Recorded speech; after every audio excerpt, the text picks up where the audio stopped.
আসসালামু আলাইকুম প্রিয় দর্শকরা, চলে আসলাম আবার আপনাদের মাঝে আমাদের মাধবদীতে অবস্থিত একটি কার স্টেশন সম্পর্কে বিস্তারিত তুলে ধরতে।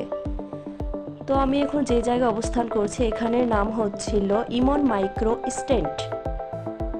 এই কার স্টেশনটি আমাদের পুরনো বাস স্টেশন ভেঙে তৈরি করা হয়েছে।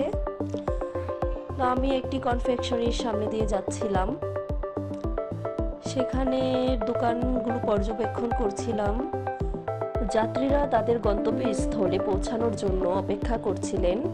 কেউ কেউ অপেক্ষা করছিলেন তাদের গাড়িটি আসার জন্য, কেউ বা দাঁড়িয়েছিলেন তাদের প্রিয়জনরা এখানে আসবে তাদেরকে রিসিভ করার জন্য।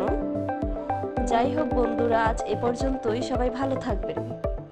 এতক্ষণ সাথে থাকার জন্য আপনাদেরকে অসংখ্য ধন্যবাদ।